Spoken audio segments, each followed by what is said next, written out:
Hi students, പുതിയൊരു video ക്ലാസ്സിലേക്ക് ഏവർക്കും സ്വാഗതം. അതുപോലെ NIOS+2 സോഷ്യോളജിയിലെ ചാപ്റ്ററുമായിട്ടാണ് ഞാൻ നിങ്ങളുടെ മുമ്പിൽ ആയിരിക്കുന്നത്. നമുക്ക് ഇന്ന് ഡിസ്കസ് ചെയ്യാനായിട്ടുള്ള ചാപ്റ്ററിന്റെ പേരെന്ന് പറയുന്നത് ഫാക്ടേഴ്സ് ഓഫ് സോഷ്യൽ ചേഞ്ച് ആണ്. Chapter 17 factors of social change. അപ്പോൾ നമുക്കറിയാം, നമ്മൾ കുറച്ച് ദിവസങ്ങളായിട്ട് നോക്കി വരുന്ന സോഷ്യോളജിയിലെ ചാപ്റ്റർ എന്ന് പറയുമ്പോൾ നമ്മുടെ സൊസൈറ്റിയിൽ നടക്കുന്ന കാര്യങ്ങൾ തന്നെയാണ് അല്ലെ. നിങ്ങൾ പുറകിലോട്ട് ഒന്ന് സഞ്ചരിച്ചു കഴിഞ്ഞാൽ നിങ്ങൾക്ക് അറിയാൻ കഴിയും എങ്ങനെയാണ് നമ്മൾ കഴിഞ്ഞ ക്ലാസ്സിൽ പഠിച്ച കാസ്റ്റ് സിസ്റ്റം, അതുപോലെ ക്ലാസ്, അതുപോലെ മാരേജ്, സോഷ്യൽ ഗ്രൂപ്പ്സ്, വെൽത്ത്, അങ്ങനെയുള്ള കുറെ കാര്യങ്ങളുമായിട്ട് നമ്മൾ ഡിസ്കസ് ചെയ്ത് നമ്മൾ എവിടെ എത്തിയിട്ടുണ്ട്? ഇപ്പോ സോഷ്യൽ ചേഞ്ച് എന്ന് പറയുന്ന ആ ഒരു പാഠഭാഗത്തിലോട്ട് എത്തിയിട്ടുണ്ട്. അപ്പോൾ വളരെ സിമ്പിൾ ആയിട്ടുള്ള ഒരു പാഠമാണ്. ജസ്റ്റ് നമ്മളൊന്ന് കേട്ടിരുന്നാൽ തന്നെ കഥ പോലെ നമുക്ക് മനസ്സിലാകാൻ കഴിയുന്ന ഒരു സിമ്പിൾ ആയിട്ടുള്ള ഒരു പാഠമാണ്. അപ്പം പാഠത്തിന്റെ പേര് ഒന്നുകൂടെ പറയാം. Chapter 17 factors of social change. Social change എന്ന് പറയുന്നത് എങ്ങനെയാണ്?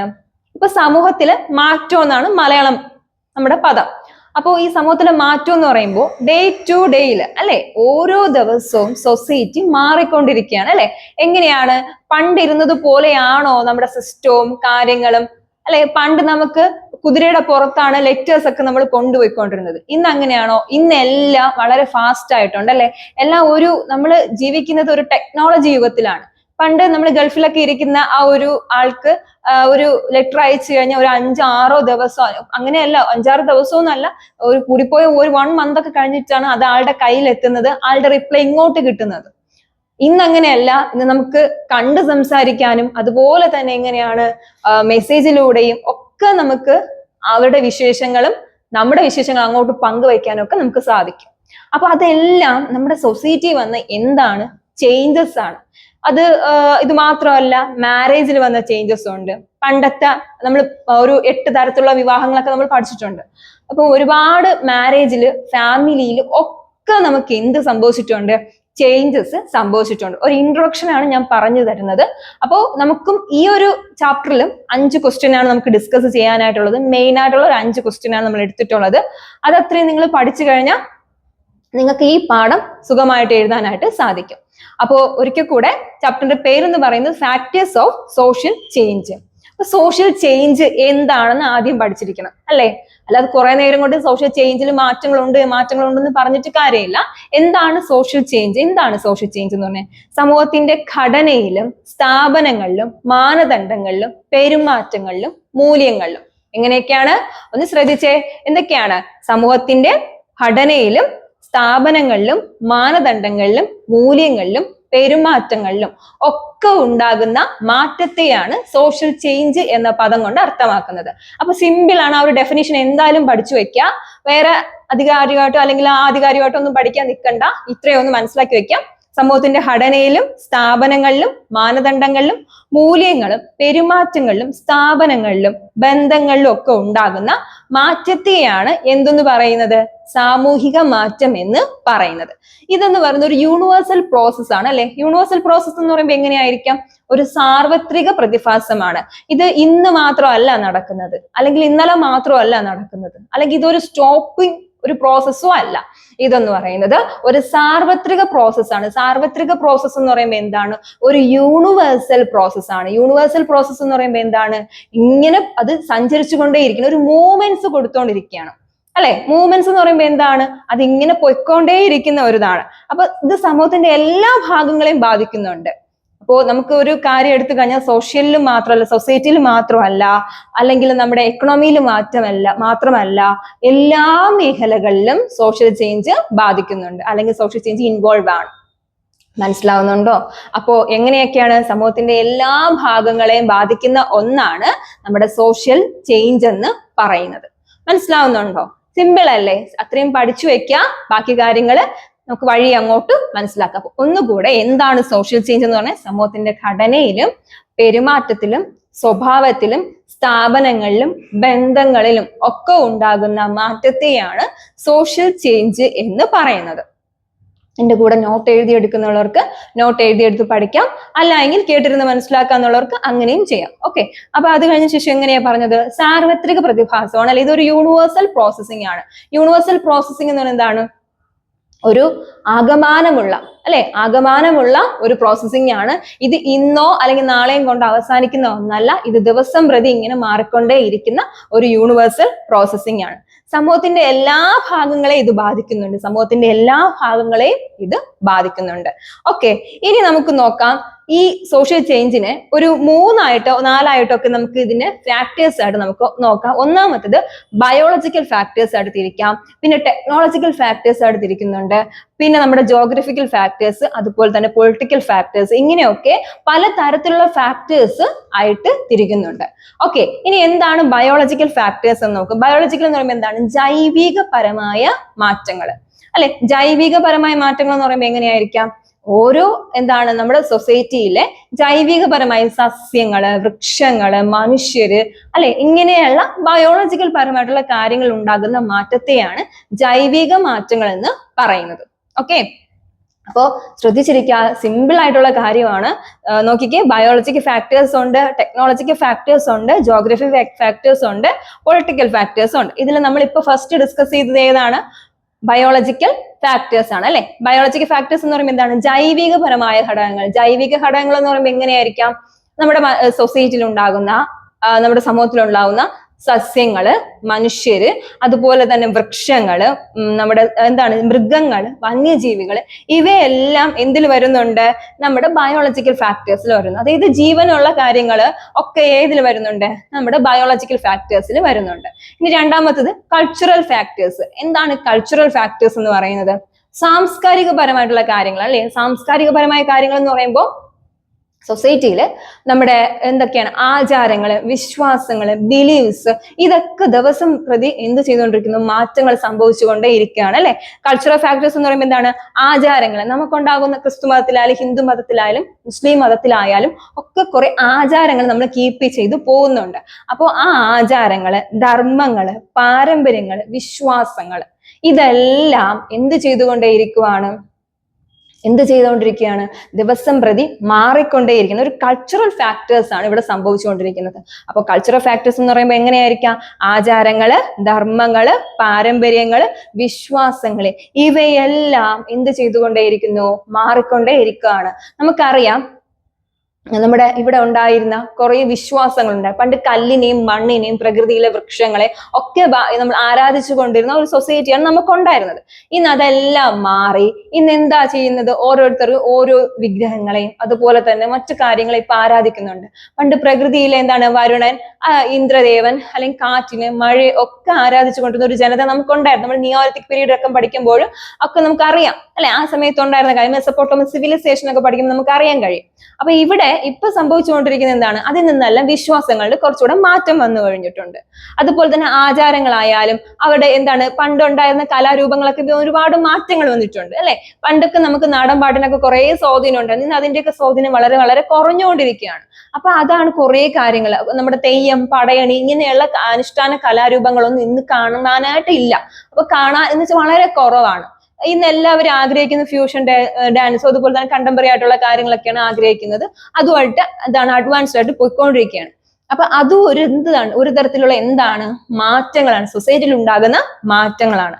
അപ്പൊ എന്തൊക്കെയായിരിക്കാം? കൾച്ചറൽ ഫാക്ടേഴ്സിൽ ഏതൊക്കെയാണ് വരുന്നത്? ആചാരങ്ങള്, വിശ്വാസങ്ങൾ, ധാർമ്മിക മൂല്യങ്ങള്, പാരമ്പര്യങ്ങൾ, ഇതിലെല്ലാം ഉണ്ടാകുന്ന മാറ്റത്തെയാണ് എന്തെന്ന് വിളിക്കുന്നത്?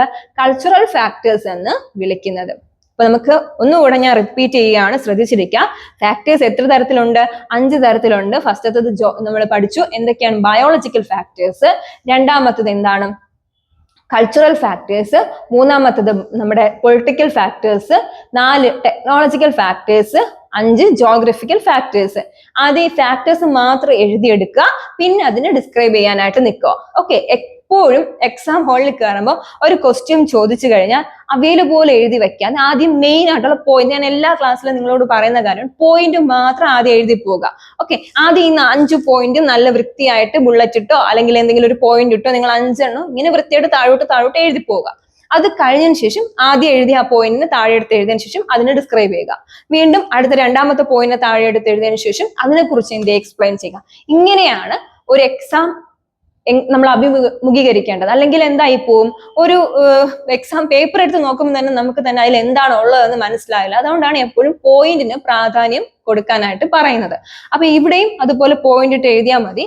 അടുത്ത് നമുക്ക് വീണ്ടും ഒരു ഫാക്ടേഴ്സിലോട്ട് പോവാം. Technological factors. എന്താണ് ടെക്നോളജിക്കൽ ഫാക്ടേഴ്സ് എന്ന് പറയുമ്പോൾ? ടെക്നോളജി ഫാക്ടേഴ്സ് എന്ന് പറയുമ്പോൾ സാങ്കേതികപരമായ മാറ്റങ്ങൾ. സാങ്കേതികപരമായ മാറ്റങ്ങൾ എന്ന് പറയുമ്പോൾ നമുക്കറിയാം, പണ്ട് എന്തൊക്കെയാണ്, ഞാൻ നേരത്തെ പറഞ്ഞു, ഒരു ലെറ്റർ അയച്ചാൽ ഒരു മെസ്സേജിങ് സിസ്റ്റമോ ഒന്നും തന്നെ നമുക്കില്ലായിരുന്നു. പക്ഷെ അതിൽ നിന്നുള്ള ഒരുപാട് വ്യത്യാസമായിട്ട് ഇന്ന് എന്ത് ചെയ്തു, നമ്മുടെ ലോകം വിരൽ തുമ്പിൽ എന്നുള്ള രീതിയിലായി അല്ലെ. ടെക്നോളജിക്ക് പ്രോസസ്സിങ് അനുദിനം ഡേ ടു ഡേ ലൈഫിൽ എന്ത് ചെയ്തുകൊണ്ടിരിക്കുകയാണ്, മാറിക്കൊണ്ടേയിരിക്കുകയാണ്. ഇന്ന് ആർട്ടിഫിഷ്യൽ ഇന്റലിജൻസ് ഒക്കെ കാലമാണ് അല്ലെ.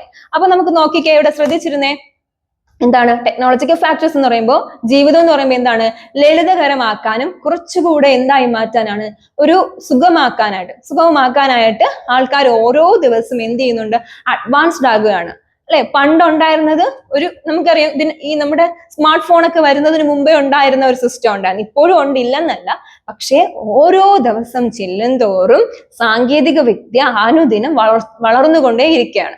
അപ്പോ ഇവിടെ ടെക്നോളജിക്കൽ ഫാക്ടേഴ്സ് എന്ന് പറയുമ്പോൾ ഒരുപാട് മാറ്റങ്ങൾ സൃഷ്ടിച്ചുകൊണ്ടിരിക്കും. ദിവസം പ്രതി മാറ്റങ്ങളാണ്, നമ്മൾ ചിന്തിക്കാവുന്നതിന് അപ്പുറമാണ്. നമുക്ക് ഏതൊരു കാര്യം നമ്മുടെ ഒരു വിരൽ തുമ്പിൽ നമുക്ക് കിട്ടുന്നുണ്ട്. അപ്പോൾ ഫുഡ് ആയാലും ക്ലോത്ത് ആയാലും ഇപ്പം കിട്ടാത്തതായിട്ട് സത്യം പറഞ്ഞോ ഒന്നുമില്ല എന്ന് പറയാം. നമുക്ക് ഏതെങ്കിലും ഒരു കാര്യമായാലും എന്തുണ്ടെങ്കിലും നമുക്ക് ഫോൺ വഴി നമുക്ക് ബുക്കിംഗ് സെക്ഷൻ ഉണ്ട് അല്ലെ, നമുക്ക് അതിനുള്ള ഒരു ഓപ്പർച്യൂണിറ്റീസ് കിട്ടുന്നുണ്ട്. ഫുഡ് ആയാലും രാത്രി ഇപ്പൊ നമ്മൾ എവിടെയെങ്കിലും അകപ്പെട്ടു പോയ ഫുഡിനുള്ള കാര്യങ്ങൾ എല്ലാം നമുക്കിപ്പം നമ്മുടെ ഫോൺ വഴി നമുക്ക്, അല്ലെ ഫോൺ എന്നല്ല, നമ്മുടെ ഇന്നത്തെ യുഗം വഴി നമുക്ക് കിട്ടുന്നുണ്ട്. അതാണ് ടെക്നോളജി ഫാക്ടേഴ്സ്. ഇതൊന്നും ഇല്ലാതിരുന്ന ഒരു കാലഘട്ടം എപ്പോഴുണ്ടായിരുന്നു, നമുക്ക് മുൻപേ ഉണ്ടായിരുന്നു. ഓക്കെ, അപ്പൊ ടെക്നോളജി ഫാക്ടേഴ്സ് എന്ന് പറയുമ്പോൾ എന്തായിരിക്കാം, സോഷ്യൽ ചേഞ്ച് അല്ലേ. അത് ഒരു തരത്തിലുള്ള സോഷ്യൽ ചേഞ്ച് ആണ്. എങ്ങനെയാണ് സോഷ്യൽ ചേഞ്ച് ആയി മാറിയത്? ഒന്ന് ശ്രദ്ധിച്ചേ, എന്തൊക്കെയാണ് സംഭവിച്ചത്? ജീവിതം ലളിതകരമാക്കാൻ, ലൈഫ് എന്ത് ചെയ്യുക, സ്മൂത്ത്ലി ആക്കാൻ വേണ്ടിയിട്ട് ഓരോ ദിവസവും എന്ത് ചെയ്തുകൊണ്ടിരിക്കുന്നു മനുഷ്യർ, ഓരോ കാര്യങ്ങൾ, ഇന്നോവേഷൻ സംഭവിച്ചുകൊണ്ടേ ഇരിക്കുവാണ്. ഓക്കെ, അടുത്തത് എന്തായിരിക്കാം? Geographical factors. നമുക്കറിയാം, ഡൈവേഴ്സിറ്റീസ് ഓഫ് ഇന്ത്യ ആണ് നമ്മുടെ ഇന്ത്യ എന്ന് പറയുന്നതിന് ഒരു ഡൈവേഴ്സിറ്റി ആയിട്ടുള്ള ഒരു കൺട്രി ആണ് അല്ലെ. അപ്പോൾ നമ്മുടെ ഇവിടെ പറയുന്നുണ്ട് ജോഗ്രഫി ഫാക്ടേഴ്സ് എന്ന് പറയുമ്പോൾ എന്തൊക്കെയായിരിക്കാം വരുന്നത്? നമുക്ക് മഴ അല്ലെ, റെയിൻ, അതുപോലെ തന്നെ നമ്മുടെ റിവേഴ്സ്, അതുപോലെ തന്നെ അഗ്രികൾച്ചർ, വെജിറ്റേഷൻ, അതുപോലെ ഫോറസ്റ്റ്, അനിമൽസ്, അതുപോലെ ഇങ്ങനെയുള്ള കാര്യങ്ങൾ അല്ലെ. ഇതുപോലെ നമ്മുടെ എന്താണ് ഫ്ലഡ്, എർത്ത്, ഇതെല്ലാം എന്തിൽ വരുന്നതാണ്? ജോഗ്രഫിക്കൽ ഫീച്ചേഴ്സിൽ വരുന്നതാണ്. ഇപ്പൊ ജോഗ്രഫി ഫീച്ചേഴ്സ് എന്ന് പറയുമ്പോൾ എന്താണ്? നമ്മുടെ ഭൂമിശാസ്ത്രപരമായി ഓരോ മാറ്റങ്ങൾ വന്നുകൊണ്ടിരിക്കുകയാണ് അല്ലെ. വന്നുകൊണ്ടിരിക്കുകയാണെന്ന് പറഞ്ഞതിന്റെ അർത്ഥം എന്താണ്? ഇപ്പൊ നമുക്കറിയാം, പണ്ട് ഭൂമി കുലുക്കും, അതുപോലെ നമുക്കിപ്പോ വേറൊന്നും വേണ്ട, വയനാട് ചൂരൽമലയിലുണ്ടായ ആ ഒരു ഉരുൾപൊട്ടൽ തന്നെ നമുക്ക് എടുക്കാം. അത് എന്താ സംഭവിച്ചത്? അതിനുശേഷം ഉണ്ടായ മാറ്റങ്ങൾ എന്തൊക്കെയായിരുന്നു? അവിടുത്തെ ആ പ്ലേസ് എന്ത് ചെയ്തു? ടോട്ടലി എന്തായി മാറി? ഡിസ്ട്രോയിഡ് ആയി മാറി അല്ലെ, നശിച്ചുപോയി. അവിടുത്തെ ആ ഒരു കാര്യവും നമുക്ക് എന്ത് ചെയ്യാൻ പറ്റാതെ, ഉപയോഗിക്കാൻ കഴിയാത്ത രീതിയിൽ ആയി മാറി. അപ്പൊ ഇതെല്ലാം എന്തിനുള്ള കാര്യമാണ്? നമുക്ക് പ്രശ്നങ്ങൾ സൃഷ്ടിക്കുന്നതാണ്. അപ്പൊ അതൊരു മാറ്റമാണല്ലോ അല്ലെ. ജോഗ്രഫി ഫാക്ടേഴ്സ് എന്ന് പറയുമ്പോൾ എന്താണ്? മഴ, അതുപോലെ തന്നെ പുഴ, സസ്യജാലങ്ങൾ, അതുപോലെ വനം, മൃഗങ്ങൾ, ഇതിലെല്ലാം ഉണ്ടായ മാറ്റങ്ങൾ, ഭൂമികുലുക്കം അല്ലെ, ഇതൊക്കെ പറയുമ്പോൾ നമുക്ക് ഒരുപാട് ചേഞ്ചസ് വരും. ഇനി പഴയ പോലെ വയനാട് ആയി എടുക്കാൻ കുറച്ച് സമയം എടുക്കും. അപ്പൊ ഇതെല്ലാം എന്തിൽ വരുന്നു? ജോഗ്രഫിക്കൽ ഫാക്ടേഴ്സിൽ വരുന്നുണ്ട്. ഇനി പൊളിറ്റിക്കൽ ഫാക്ടേഴ്സ്. പൊളിറ്റിക്കൽ ഫാക്ടേഴ്സ് എന്ന് പറയുമ്പോൾ എന്താ അറിയാം? നമുക്കറിയാം, ബ്രിട്ടീഷ് ഗവൺമെന്റ് നമ്മുടെ ഇന്ത്യ എന്ത് ചെയ്തു? എക്സ്പ്ലോയിറ്റ് ചെയ്തു അല്ലെ. എക്സ്പ്ലോയിറ്റ് ചെയ്തതിന്റെ ഫലമായിട്ട് എന്ത് സംഭവിച്ചു? ധാരാളം പ്രശ്നങ്ങൾ അല്ലെ, ധാരാളം പ്രശ്നങ്ങൾ, ക്രൈസിസ് എന്ത് ചെയ്തു? നമ്മുടെ ഇന്ത്യ ഫേസ് ചെയ്യേണ്ടതായിട്ട് വന്നു അല്ലെ. അതുപോലെ തന്നെ നാഷണലിസം, എമർജൻസി നാഷണലിസം, നിസ്സഹകരണ പ്രസ്ഥാനം അല്ലെ, പിന്നെ അതുപോലെ തന്നെ സിവിൽ ഡിസോബീഡിയന്റ് മൂവ്മെന്റ്, ക്വിറ്റ് ഇന്ത്യ, ഇങ്ങനെയുള്ള കാര്യങ്ങളെല്ലാം എവിടെ ഉണ്ടായി? നമ്മുടെ പൊളിറ്റിക്കൽ ഫാക്ടേഴ്സിലായിട്ട് വരുന്നതാണ്. ഇതെല്ലാം ഉണ്ടായതിന്റെ ഫലമായിട്ടാണ് നമുക്ക് എന്ത് കിട്ടിയത്? സ്വാതന്ത്ര്യം, അല്ലെങ്കിൽ ഇന്ത്യ ഇൻഡിപെൻഡന്റ് ആയി മാറിയത്. അപ്പൊ ഇവിടെ പറയുന്നുണ്ട് പൊളിറ്റിക്കൽ സിസ്റ്റം അല്ലെങ്കിൽ പൊളിറ്റിക്കൽ ഫാക്ടേഴ്സിൽ എന്തൊക്കെ വരും? ബ്രിട്ടീഷുകാരുടെ ഭരണം അല്ലെ, സ്വാതന്ത്ര്യം, ദേശീയ പ്രസ്ഥാനം, അതെല്ലാം വന്നിട്ട് ഇന്നിപ്പോ നമ്മൾ എന്തിൽ നിൽക്കുകയാണ്? 2025 നമ്മൾ എന്തിൽ നിൽക്കുവാണ്? സ്വാതന്ത്ര്യം നേടിയ ഒരു രാജ്യമായിട്ട് നമ്മൾ നിൽക്കുവാണ്. അപ്പൊ അതാ പറയുന്നത്, ഓരോ മാറ്റങ്ങള് എന്തിലും ഉണ്ടായി, രാഷ്ട്രീയ കാര്യങ്ങളിലും ഉണ്ടായി. Okay, clear? മനസ്സിലാവുന്നുണ്ടോ? അപ്പൊ പൊളിറ്റിക്കൽ ഫാക്ടേഴ്സ് എന്ന് പറയുന്നത് ഒരു ബ്രിട്ടീഷ് ഭരണം, സ്വാതന്ത്ര്യം, ദേശീയ പ്രസ്ഥാനം, ഇതെല്ലാം എന്തിൽ വരുന്നതാണ്? പൊളിറ്റിക്കൽ ഫാക്ടേഴ്സിൽ വരുന്നതാണ്. അപ്പൊ ശ്രദ്ധിച്ച് പഠിക്കാം. ഒന്നുകൂടെ, ഫാക്ടേഴ്സ് എന്ന് പറയുമ്പോൾ എന്തായിരിക്കാം? ബയോളജിക്കൽ ഫാക്ടേഴ്സ് ഉണ്ട്, കൾച്ചറൽ ഫാക്ടേഴ്സ് ഉണ്ട്, technological factors, geographical factors, political factors. Okay, clear? അപ്പൊ മനസ്സിലാവുന്നുണ്ടോ? അപ്പൊ ഫാക്ടേഴ്സ് എത്രയാണ്? 5 ടൈംസ് ആണ് അല്ലെ? ക്ലാസിഫൈഡ് ഇൻടു 5 ടൈംസും ഏതൊക്കെയാണ്? നമ്മുടെ biological factors, cultural factors, technological factors, geographical factors and political factors. Okay, ഇതിനകത്തുള്ള കാര്യങ്ങളെല്ലാം നമുക്ക് മനസ്സിലായി. ആ ഒരു ഹെഡിങ് വെച്ചിട്ട് തന്നെ നിങ്ങൾക്ക് എഴുതാനായിട്ട് സാധിക്കും. മനസ്സിലായോ? ഓക്കെ ആണോ എല്ലാവരും? നമുക്ക് അടുത്ത ക്വസ്റ്റ്യനിലോട്ട് പോവാം. റെഡിയാണോ? ഓക്കെ, അപ്പൊ നമുക്ക് അടുത്ത ക്വസ്റ്റ്യൻ എന്ന് പറയുമ്പോൾ എങ്ങനെയായിരിക്കാം? Economic factors of social change. ഇനി നമുക്ക് മെയിൻ ആയിട്ടുള്ള ഒരു ക്വസ്റ്റ്യൻ ആയിട്ടാണ് നമുക്ക് ഇനി പഠിക്കാനായിട്ടുള്ളത്. Economic factors of social change എന്തൊക്കെയായിരിക്കാം? Economic factors of social change എന്ന് പറയുന്നത് നമുക്കറിയാം. അതിൽ നമുക്ക് കുറച്ച് കാര്യങ്ങൾ പഠിക്കാനുണ്ട്. പോയിന്റ് ആദ്യം പറയാം. എന്താണ്? Impact of Marxian view. Marxian view എന്ന് പറഞ്ഞാൽ ആരായിരിക്കും? കാറൽ മാർക്സ് അല്ലെ? കാറൽ മാർക്സിന്റെ വ്യൂസ് നമുക്ക് നോക്കണം. ഇമ്പാക്ട് ഓഫ് ഇൻഡസ്ട്രിയലൈസേഷൻ, വ്യവസായവൽക്കരണം നോക്കണം. പിന്നെ ഗ്രെയിൻ റവല്യൂഷൻ നോക്കണം. 3 കാര്യങ്ങൾ നോട്ട് ചെയ്തെടുക്കുക. Economic factors of social change എന്ന് പറയുന്ന ക്വസ്റ്റ്യൻ ആണ്. അതിനകത്ത് വരുന്ന 3 പോയിന്റ് ഏതൊക്കെയാണ്? Marxian view, impact of industrialisation അല്ലെ? അടുത്തത് ഗ്രീൻ റവല്യൂഷൻ. എന്താണ് മാർക്സിയൻ വ്യൂ എന്ന് പറയുന്നത്? മാർക്സിയൻ വ്യൂ കഴിഞ്ഞ ക്ലാസ്സിൽ നമ്മൾ ഡിസ്കസ് ചെയ്തതാണ് അല്ലെ? മാർക്സിയൻ വ്യൂ എന്ന് പറഞ്ഞാൽ കഴിഞ്ഞ ക്ലാസ്സിൽ ഡിസ്കസ് ചെയ്തതാണ്. ക്ലാസ്സിൽ ശ്രദ്ധിച്ചവർക്കും അതുപോലെ ക്ലാസ് കണ്ടവർക്കും കൃത്യമായിട്ട് അറിയായിരിക്കാം കാറൽ മാർക്സ് എന്താണ് പറഞ്ഞത്, എന്തൊക്കെയാണ് പറഞ്ഞത് അദ്ദേഹം. മാർക്സിന്റെതും വെബറിന്റെ കാര്യങ്ങളൊക്കെ കഴിഞ്ഞ ക്ലാസ്സിൽ നമ്മൾ ഡിസ്കസ് ചെയ്തിട്ടുണ്ട്. ആർക്കെങ്കിലും ഓർമ്മയുണ്ടോ? അപ്പോ ഇവിടെ നമുക്ക് നോക്കാം. മാർക്സിയൻ വ്യൂയില് കാറൽ മാർക്സ് പറഞ്ഞു മുതലാളി വർഗവും അതുപോലെ തന്നെ എന്താണ് തൊഴിലാളി വർഗവും ഉണ്ട് അല്ലെ? ക്യാപിറ്റലിസം അല്ലെ? അദ്ദേഹം പറഞ്ഞു എന്താണ്? സർപ്ലസ് വാല്യൂ കാര്യങ്ങളൊക്കെ പറഞ്ഞു, നമ്മൾ മിച്ചമൂല്യ സിദ്ധാന്തം അല്ലെ? അദ്ദേഹം പറഞ്ഞത് എന്താണ്? മാർക്സിയൻ വാല്യൂസ് എന്ന് പറയുമ്പോൾ കാറൽ മാർക്സ് പറഞ്ഞു താഴെ തട്ടിലുള്ളവരെ മുകൾ തട്ടിലുള്ളവർ എന്ത് ചെയ്യുന്നു? ഹരിക്കുന്നു അല്ലെ? മുതലാളി വർഗവും തൊഴിലാളി വർഗവും എന്നുള്ള ഒരു പൊസിഷൻ കൊണ്ടുവരികയും അതനുസരിച്ച് എക്കണോമി നിയന്ത്രിക്കുന്നുണ്ട് എന്നും അദ്ദേഹം വെളിപ്പെടുത്തി അല്ലെ? അദ്ദേഹത്തിന്റെ തിയറിയിലൂടെ അദ്ദേഹം എന്ത് ചെയ്യുന്നുണ്ട്? പറയുന്നുണ്ട്. അപ്പൊ കാറൽ മാർക്സിന്റെ വ്യൂ എന്തൊക്കെയായിരുന്നു? ക്യാപിറ്റലിസം, മുതലാളിത്തത്തിനാണ് എന്ത് പ്രാധാന്യം. മുതലാളിത്തം എന്ത് ചെയ്യുന്നുണ്ട്? തൊഴിലാളി വർഗത്തെ എന്ത് ചെയ്യുന്നുണ്ട്? അടച്ച് ആക്ഷേപിക്കുന്നുണ്ട്. അല്ലെങ്കിൽ അങ്ങനെ ഒരു കോൺസെപ്റ്റ് മുന്നോട്ട് വെച്ച വ്യക്തിയാണ് ആര്? കാറൽ മാർക്സ് എന്ന് പറയുന്നത്. രണ്ടാമത്തത് impact of industrialisation. Impact of industrialisation എന്ന് പറയുമ്പോൾ എന്താണ്? നമുക്കിവിടെ നമുക്കറിയാം ഇംഗ്ലണ്ടിലാണ് വ്യവസായവൽക്കരണം ആരംഭിച്ചത് എന്നൊക്കെ നമുക്കറിയാം. ആ സമയത്ത് ഒരുപാട് മാറ്റങ്ങൾ ഉണ്ടായി അല്ലെ? വ്യവസായവൽക്കരണം ആരംഭിച്ചത്, എമർജ് ചെയ്തത് എവിടെയാണ്? നമ്മുടെ ഇംഗ്ലണ്ടിലാണ്. ഒരുപാട് മാറ്റങ്ങൾ വന്നു. ഒരുപാട് മാറ്റങ്ങൾ എന്ന് പറഞ്ഞാൽ എന്താണ്? കുടിൽ വ്യവസായങ്ങളും അതുപോലെ തന്നെ എന്താണ് ഒരുപാട് മാറ്റങ്ങൾ, കുടിൽ വ്യവസായങ്ങളൊക്കെ മാറിയിട്ട് ഫാക്ടറികളിലേക്ക് എന്ത് ചെയ്തു? കുറച്ചു പേര് വീട്ടിനുള്ളിൽ ഇരുന്ന് ചെയ്തുകൊണ്ടിരുന്ന ചെറിയ ചെറിയ സംരംഭങ്ങളെല്ലാം ഫാക്ടറികളിലോട്ട് മാനുഫാക്ചറിങ് സഹായത്തോടു കൂടി എവിടേക്ക് പോയി? നമ്മുടെ ഫാക്ടറികളിലോട്ട് പോയി. അപ്പൊ കുടിൽ വ്യവസായങ്ങളെല്ലാം മാറി എവിടേക്ക് പോയി? ഫാക്ടറികളിലോട്ട് പോയി. പിന്നെ സ്ത്രീകൾ എങ്ങനെയാണ്? ഗാർഹിക ജോലി ഉപേക്ഷിച്ചു ഭവനത്തിലുള്ള ഹൗസ് ഹോൾഡ് സെക്ടർ എന്ത് ചെയ്തു? അത് മാറ്റി എവിടേക്ക് പോകുന്നുണ്ട്? അവര് ജോലിക്കായിട്ട് തൊഴിലിടങ്ങളിലേക്ക്, വ്യവസായ തൊഴിലാളികളിലേക്ക് അല്ലെങ്കിൽ തൊഴിൽശാലകളിലേക്കൊക്കെ അവർ പോയി. അപ്പൊ ഇതും എന്താണ്? ഒരു ഇമ്പാക്റ്റ് ആണ്. ഇതെന്താണ്? ഒരു ഇമ്പാക്റ്റ് ആണ്. അപ്പൊ മാർക്സിയൻ ഇൻഡസ്ട്രിയലൈസേഷൻ എന്ന് പറയുമ്പോൾ എന്തായിരിക്കാം? മാർക്സിയൻ പഠിച്ചു നമ്മൾ. എന്തൊക്കെയായിരുന്നു? മാർക്സിയൻ ക്യാപിറ്റലിസ്റ്റ് എക്കണോമി ആയിരുന്നു അല്ലെ? ക്യാപിറ്റലിസ്റ്റ് എക്കണോമി, മുതലാളിത്തവും തൊഴിലാളി വർഗവും തമ്മിലുള്ള ഒരു അന്തരത്തെ അവിടെ സൂചിപ്പിക്കുന്നുണ്ട് കാറൽ മാർക്സ്. രണ്ടാമത്തെ ഇമ്പാക്ട് ഓഫ് ഇൻഡസ്ട്രിയലൈസേഷൻ എന്തൊക്കെയായിരുന്നു? കുടിൽ വ്യവസായങ്ങള് ഫാക്ടറികളിലേക്ക് എന്ത് ചെയ്തു? മാറി. കുടിൽ വ്യവസായങ്ങൾ എവിടേക്ക് പോയി? ഫാക്ടറികളിലോട്ട് പോവുകയും ജോലികൾ ആരുപേക്ഷിച്ചു? സ്ത്രീകൾ എന്ത് ചെയ്തു? ഹൗസ് ഹോൾഡിലെ ജോലികൾ മാറ്റി എവിടേക്ക് പോകാനായിട്ട് ശ്രമിച്ചു? അവര് ഫാക്ടറികളിലോട്ട് മാറാനായിട്ട് എന്ത് ചെയ്തു? ഗാർഹിക ജോലി ഉപേക്ഷിച്ചിട്ട് വ്യവസായശാലകളിലോട്ട് പോകാനായിട്ട് തുടങ്ങി. അതും നമുക്കുണ്ടായ ഒരു മാറ്റമാണ്. അതുകൊണ്ടല്ലേ ധാരാളം എന്ത് സംഭവിച്ചത്? ഗ്രോത്ത് നമുക്ക് ഉണ്ടാക്കാനായിട്ട് സാധിച്ചത്. മാനുഫാക്ചറിങ് മെഷീൻസിന്റെ സ്പിന്നിങ് ജെന്നി, അതുപോലെ ഫ്ലൈയിങ് ഷട്ടിൽ, അങ്ങനെയുള്ള കുറെ കാര്യങ്ങൾ മെഷീൻസ് ഒക്കെ എന്ത് ചെയ്തു? ഒരു കണ്ടുപിടിച്ചു, ഇന്നോവേഷൻ ചെയ്തതിന്റെ ഫലമായിട്ടാണ്. ഓക്കെ, അടുത്തത് ഗ്രീൻ റവല്യൂഷൻ. എന്താണ് ഗ്രീൻ റവല്യൂഷൻ എന്ന് പറയുന്നത്? ഗ്രീൻ റവല്യൂഷൻ എന്ന് പറഞ്ഞാൽ ഹരിത വിപ്ലവം. നമുക്കറിയാം 1960 1960-കളിലാണ് ഗ്രീൻ റവല്യൂഷൻ എമർജ് ചെയ്തത് അല്ലെ? എന്തൊക്കെയാണ് ഗ്രീൻ റവല്യൂഷൻ അല്ലെങ്കിൽ ഹരിത വിപ്ലവത്തിന്റെ? നമ്മുടെ ഇന്ത്യ എന്ന് പറയുന്ന ഒരു അഗ്രികൾച്ചർ സെക്ടർ ആയിട്ടുള്ള ഒരു കൺട്രിയാണ് അല്ലെ? കാർഷിക മേഖലയാണ് ഇന്ത്യ എന്ന് പറയുന്നത്. ഇന്ത്യയുടെ നട്ടൽ എന്ന് പറയുന്നത് തന്നെ അഗ്രികൾച്ചർ സെക്ടർ ആണ്, ബാക്ക് ബോൺ എന്നാണ് പറയുന്നത്. അപ്പോ ആ ഗ്രീൻ റെവല്യൂഷൻ എന്ന് പറയുമ്പോൾ എങ്ങനെയായിരിക്കാം? 1960 ഗ്രീൻ റെവല്യൂഷൻ ഉടലെടുത്തത്. അത്യുൽപാദന ശേഷിയുള്ള വിത്തിനങ്ങൾ ഉപയോഗിച്ചിട്ട് അഗ്രികൾച്ചർ സെക്ടറിനെ എന്ത് ചെയ്യുക? ഉയർത്തിക്കൊണ്ടുവരിക. അങ്ങനെയൊക്കെയാണ് എന്ത് കൊണ്ടുവന്നത്? നമ്മുടെ ഗ്രീൻ റെവല്യൂഷൻ അല്ലെ ഹരിത വിപ്ലവം കൊണ്ടുവരാനായിട്ട് തുടങ്ങിയത്. അപ്പൊ 3 കാര്യങ്ങൾ എക്കണോമിയിൽ നമ്മൾ പഠിക്കുന്നുണ്ട്. എക്കണോമിക് ഫാക്ടേഴ്സ് ഓഫ് സോഷ്യൽ ചേഞ്ചിൽ എന്തൊക്കെയാണ്? ക്വസ്റ്റ്യൻ ആണ്. മാർക്സിയൻ വ്യൂ, പിന്നെ ഇമ്പാക്ട് ഓഫ് ഇൻഡസ്ട്രിയലൈസേഷൻ, പിന്നെ ഗ്രീൻ റെവല്യൂഷൻ. ഓക്കെ, ക്ലിയർ ആണോ? ഓക്കെ ആണോ? അടുത്ത ക്വസ്റ്റിലോട്ട് പോയാലോ? ഓക്കെ, അടുത്ത ക്വസ്റ്റിലോട്ട് പോവാം. Education factors of social change.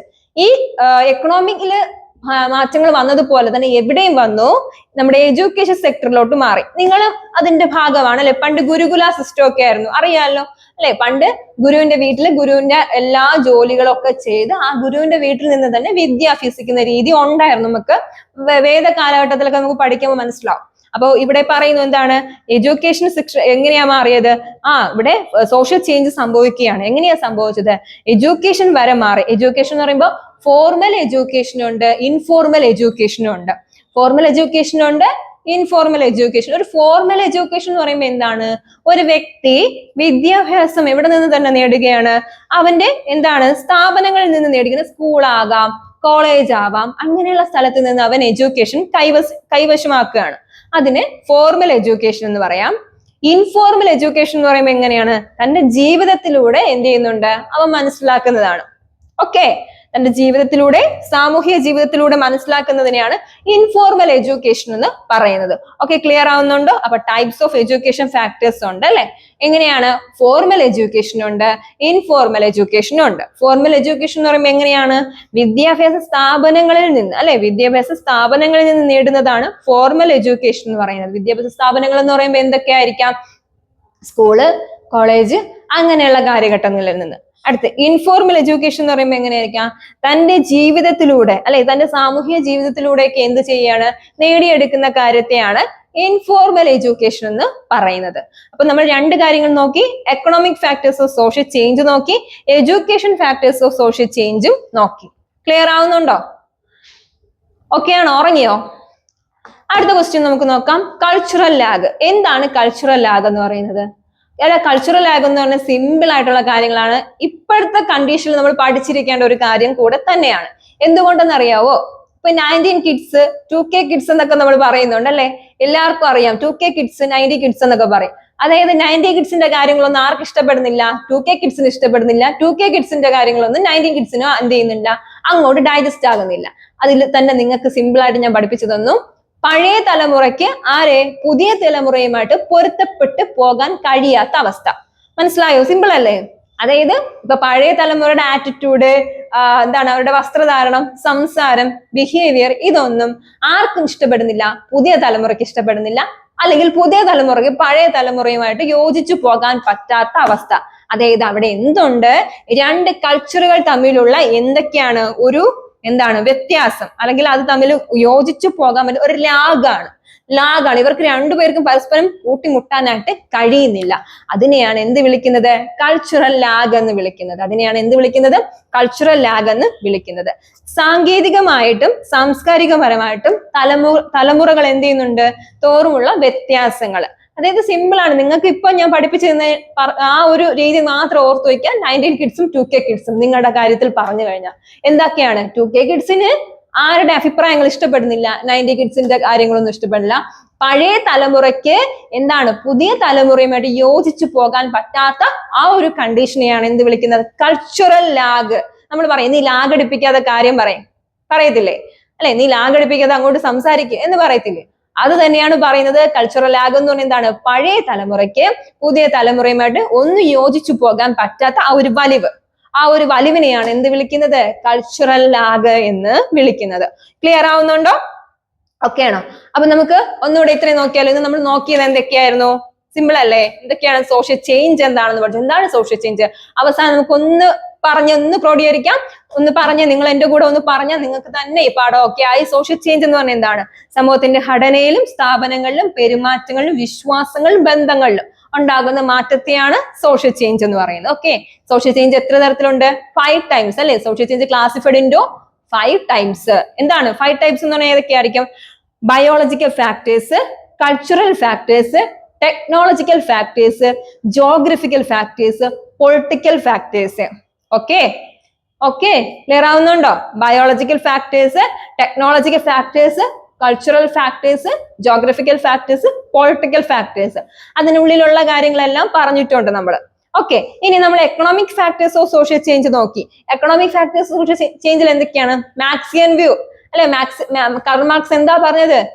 Capitalism അല്ലെ, തൊഴിലാളി വർഗവും മുതലാളി വർഗം, ബൂർഷ്വാസി എന്ന് അദ്ദേഹം വിളിച്ചിട്ടുണ്ട് അല്ലെ. മുതലാളികൾ എന്ത് പേരിൽ അറിയപ്പെട്ടത് അയാൾ വിളിച്ചത്? ബൂർഷകൾ എന്ന് വിളിച്ചു അല്ലെ. പിന്നെ impact of industrialisation. Impact of industrialisation എന്ന് പറയുമ്പോൾ എന്താണ്? കുടിൽ വ്യവസായങ്ങളും ഫാക്ടറികളിലേക്ക് എന്ത് ചെയ്തു? മാറി. സ്ത്രീകൾ എന്ത് ചെയ്തു? ഗാർഹിക ജീവിതം വിട്ട്, ഹൗസ് ഹോൾഡ് സെക്ടർ വിട്ടിട്ട് എവിടേക്ക് പോയി? നമ്മുടെ ബിസിനസ് സെക്ടറുകളിൽ അല്ലെങ്കിൽ വ്യവസായ ട്രേഡിലൊക്കെ അവര് ഇറങ്ങി തിരിച്ചു. പിന്നെ ഹരിത വിപ്ലവം അല്ലെങ്കിൽ ഗ്രീൻ റവല്യൂഷൻ 1960 എമർജ്ഡ്. ഓക്കെ, അടുത്ത് ടൈപ്സ് ഓഫ് എഡ്യൂക്കേഷൻ നമ്മൾ നോക്കി. എന്തൊക്കെയാണ്? ഫോർമൽ എഡ്യൂക്കേഷനും ഇൻഫോർമൽ എഡ്യൂക്കേഷനും. Cultural lag. എന്താണ് cultural lag? Okay, cultural lag എന്ന് പറഞ്ഞാൽ എന്താണ്?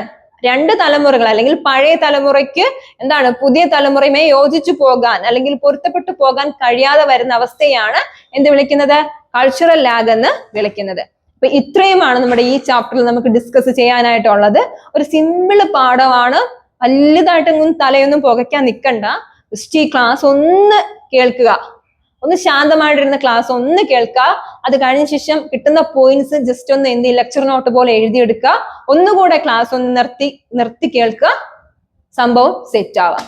ഓക്കെ, അത്രയേ ഉള്ളൂ. അപ്പം എന്നും പറയുന്ന പോലെ തന്നെ എന്ത് സംശയം ഉണ്ടെങ്കിലും കമന്റ് സെക്ഷനിൽ അറിയിക്കാം. കൂടാതെ നിങ്ങൾക്ക് ഈ നമ്പറിൽ കോൺടാക്ട് ചെയ്യാം. കോഴ്സുമായിട്ട് എന്ത് സംശയം ഉണ്ടെങ്കിലും നമ്പറിൽ കോൺടാക്ട് ചെയ്യാം. നിങ്ങളുടെ ഫ്രണ്ട്സിന് അതുപോലെ തന്നെ നിങ്ങളുടെ കൂടെ പഠിക്കുന്ന കുട്ടികൾക്കൊക്കെ പ്രയോജനമാകുന്നുണ്ട് എന്ന് നിങ്ങൾ കരുതുന്നുണ്ടെങ്കിൽ നിങ്ങൾ എന്ത് ചെയ്യുക? അവർക്ക് കൂടെ ഷെയർ ചെയ്ത് കൊടുക്കുക. അപ്പോൾ ലൈക്ക് ചെയ്യുക, ഷെയർ ചെയ്യുക, സബ്സ്ക്രൈബ് ചെയ്യുക. വീണ്ടും ഒരു പുതിയ ക്ലാസ് വരെ കാണുന്നവരേക്കും എല്ലാവർക്കും താങ്ക് യു.